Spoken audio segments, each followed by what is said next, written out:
Cette journée a commencé comme les autres pour le jeune couple, mais aucune prémonition ne pouvait les préparer au tremblement de terre émotionnel qui allait arriver. Lorsque la porte s'est ouverte, une voix autoritaire résonna à travers l'appartement nouvellement édité, « Cette chambre est maintenant à moi ».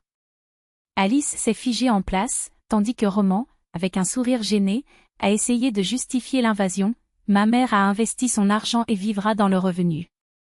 La décision a déjà été prise, et personne n'en avait consulté Alice à ce sujet. Imaginez la scène, un couple qui, après 2 ans de privation, conquiert enfin le rêve de l'accession à la propriété.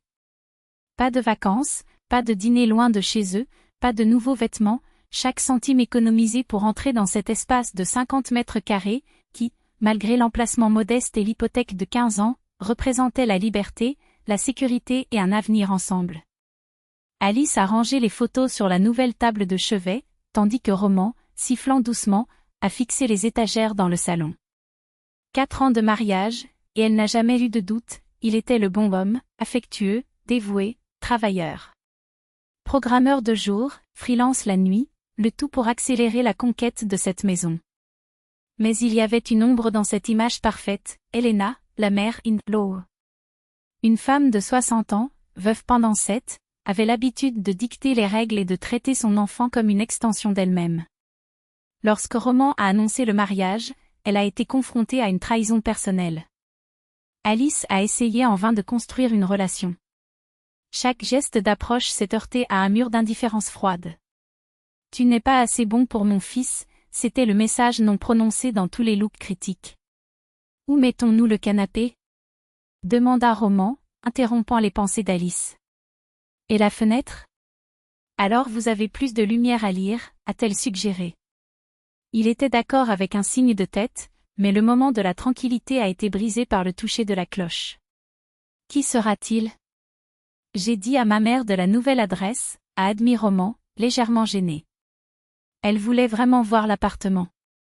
Un nœud est diplômé de l'estomac d'Alice, mais elle a forcé un sourire et a ouvert la porte. Il y avait Elena, impeccable dans son tilleur stressé, portant un sac volumineux. Ses yeux ont parcouru Alice de haut en bas, comme s'il avait évalué le prix du t-shirt et short fait maison. « Bonjour, Elena » salua Alice avec une cordialité qui ne correspondait pas à ce qu'elle ressentait. « Entrez, s'il vous plaît. » La mère-in-law est entrée sans enlever ses chaussures, inspectant chaque coin comme un inspecteur implacable. « Alors c'est ce que tu as fait ?» Il a résolu, avec un ton qui a mélangé la déception et la supériorité. « Petit, serré. » Roman la serra dans ses bras, ignorant le commentaire. « Mère, à quel point tu es venue ? Tu veux un thé ? » « Non, fils. »« J'ai des nouvelles importantes », a-t-elle répondu, avec un sourire énigmatique. Alice et Roman ont échangé des regards intrigués. « Sentiez-vous » invite Alice, indiquant les chaises autour de la table qu'ils venaient de s'installer.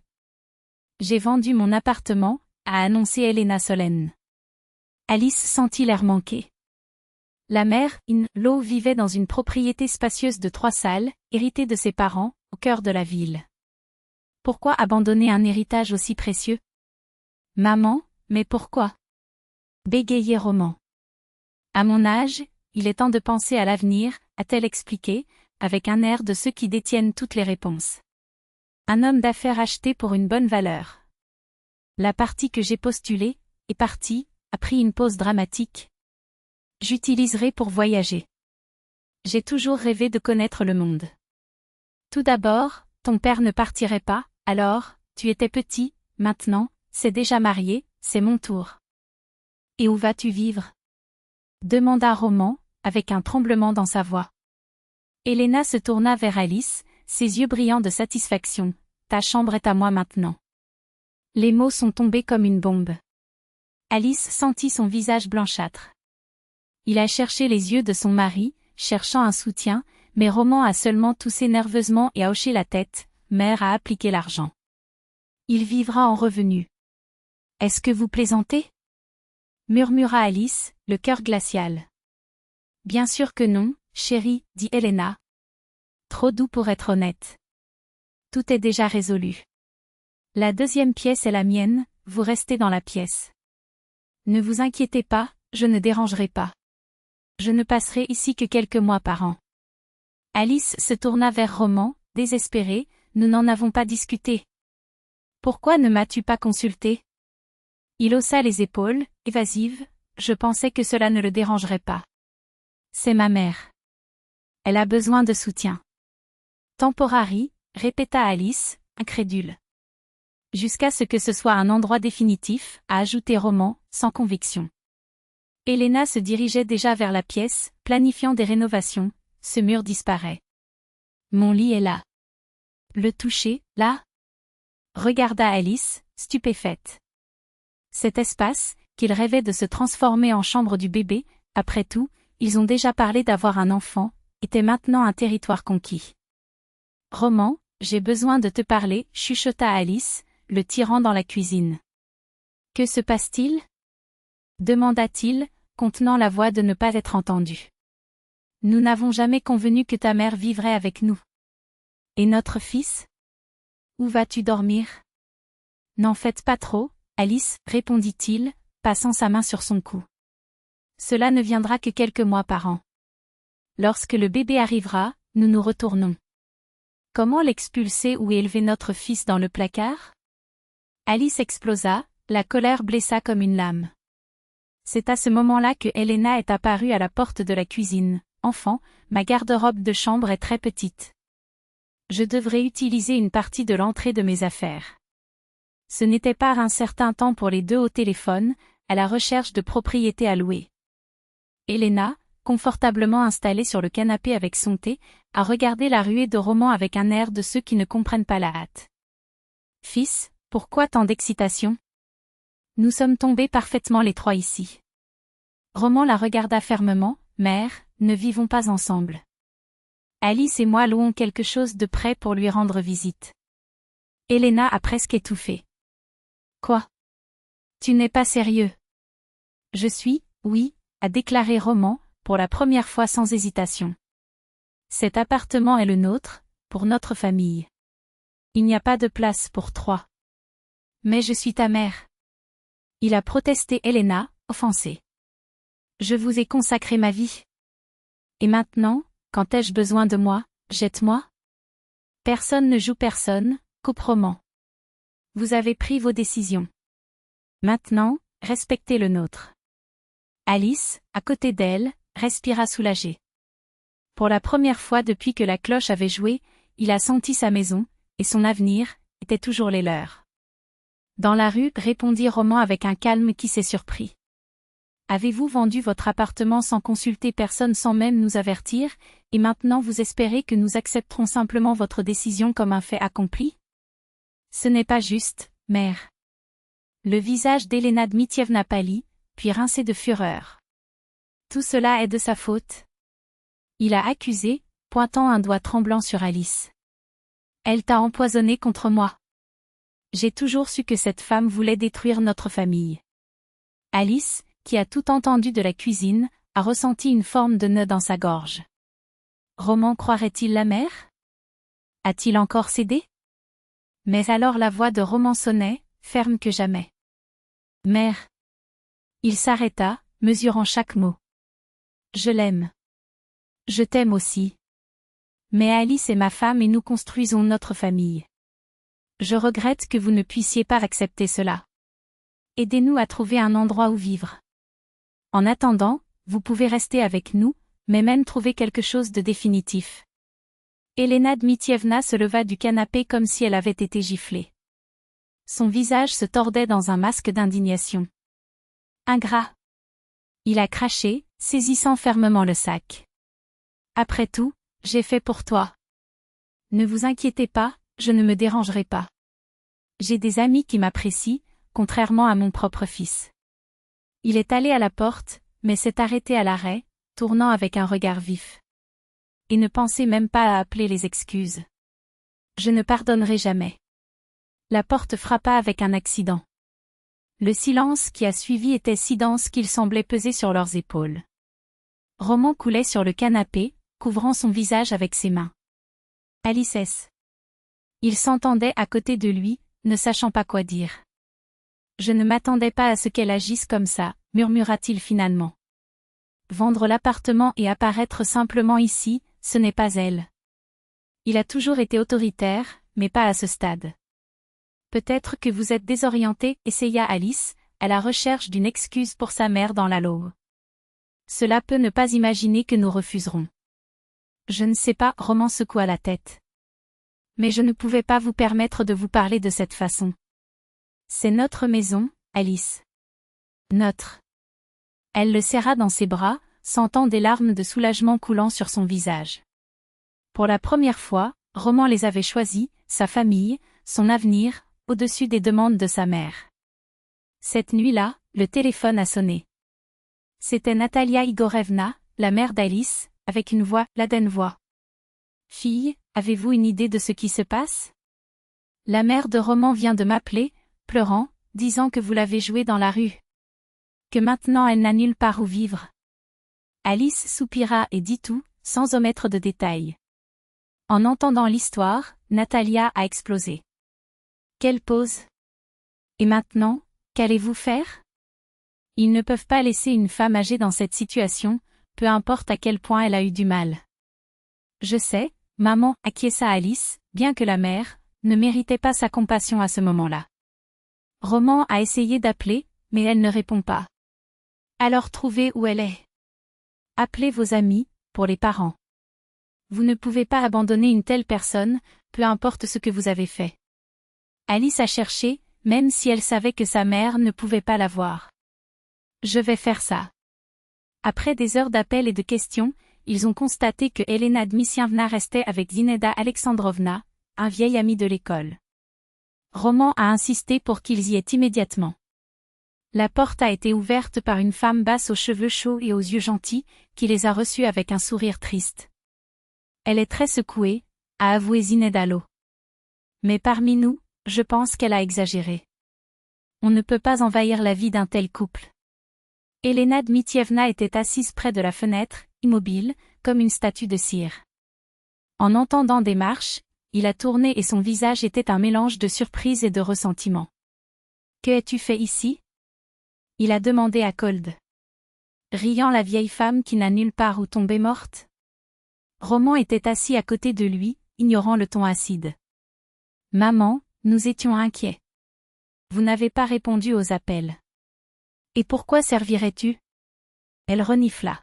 « Tu as clairement indiqué que je n'ai plus besoin de toi. » Alice s'est approchée avec prudence.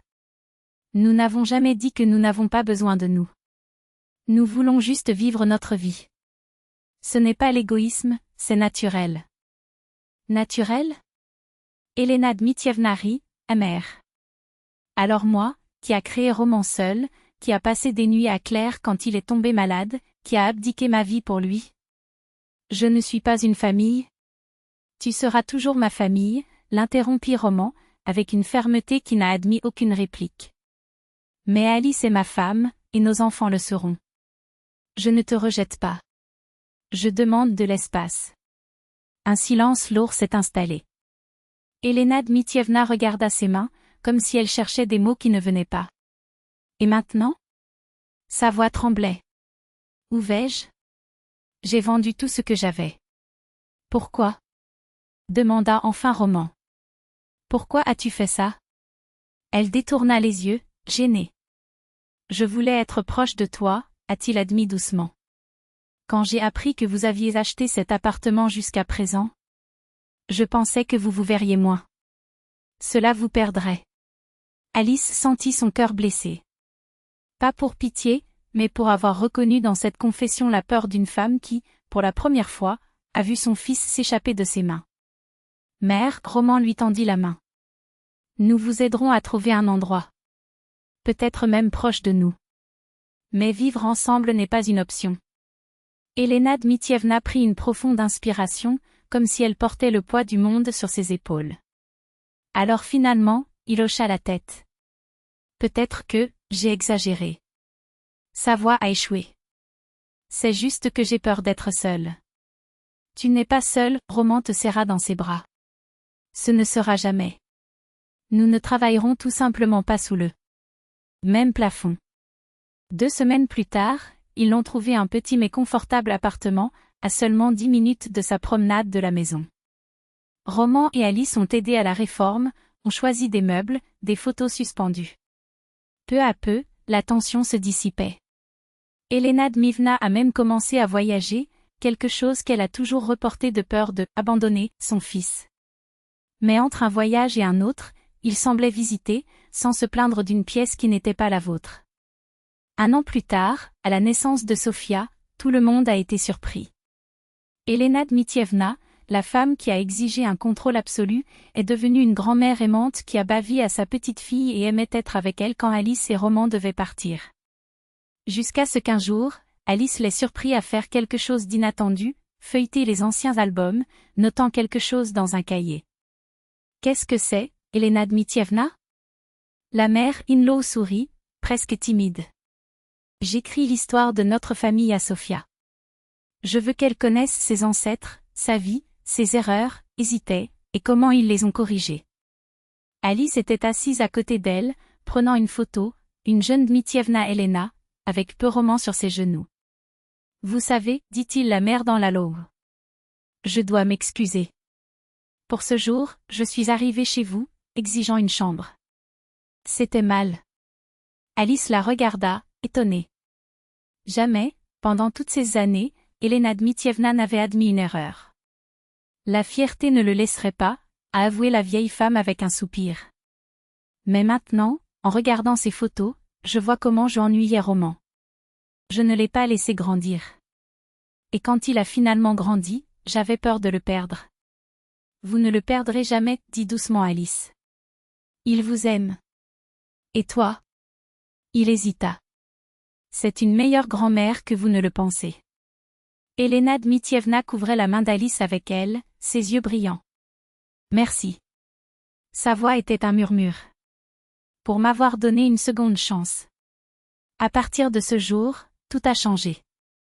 Elena Dmitrievna n'est plus seulement la difficulté de la mère in. C'est devenu complice, conseiller, partenaire. Ensemble, ils ont préparé des déjeuners du dimanche, pris en charge le jardin de la maison de campagne qu'ils ont acheté, vibré avec toutes les réalisations de Little Sofia. 5 ans plus tard, lorsque Mikhail est né, personne n'a même pensé à suggérer que Elena Dmitrievna. Il n'a jamais pensé qu'elle devait se rapprocher d'eux. Elena Dmitrievna aimait son indépendance, son appartement plein de souvenirs, la liberté d'accueillir ses petits-enfants quand elle voulait, ou les inviter à un thé sur sa table en marbre, où des tasses de porcelaine chinoise brillaient à la lumière de l'après-midi. Les années ont passé, et ce qui était autrefois une relation forcée est devenu un véritable lien, riant avec les dîners vendredis, avec des confidences échangées pendant que les enfants jouaient dans l'arrière-cour. C'était dans l'un de ces après-midi, alors que Sofia discutait déjà de la politique avec sa grand-mère et Mikhail a insisté pour apprendre à faire de blini, la bonne façon, que le passé refait surface. Elena Dmitrievna a atterri la cuillère en bois et a regardé Alice avec sincérité que seul le temps permet. « Tu sais ?» Sa voix trembla légèrement, comme si les mots pesaient toujours. Ce jour-là, j'étais désespérée. J'ai vendu l'appartement sans réfléchir aux conséquences. Je voulais être proche de Roman, mon seul sang, mon encre. Mais je me suis presque noyée avec ma peur de le perdre. Si ce n'était pas pour sa patience et sa fermeté, tout aurait pu s'effondrer. Alice tenait la main de sa mère, in, ses doigts entrelacés comme des racines d'un arbre qui ont finalement trouvé des terres fertiles. « D'accord maintenant, murmura-t-il, la serrant contre lui.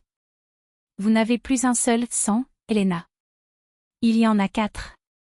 Et aucun de nous ne va nulle part. » Les yeux d'Elena Dmitrievna remplissaient l'eau en voyant ses petits-enfants courir dans le jardin, les rires résonnant comme de la musique. Peut-être que cette décision impulsive, ce geste de désespoir, avait été nécessaire. Parfois, nous devons perdre ce qui semble sûr pour découvrir que la famille n'est ni les murs ni les mètres carrés, ni le contrôle de qui nous aimons. La famille est d'Uzanoplamova, mot qui n'existe dans aucun dictionnaire, mais qu'ils ont inventé pour définir ce qu'ils ressentaient, l'amour qui ne suffose pas, le respect qui ne juge pas, l'acceptation qui ne nécessite pas de masque. Et si Elena Dmitrievna devait choisir à nouveau, elle pourrait ne rien changer. Parce qu'en fin de compte, elle n'a pas perdu de maison. A remporté une maison.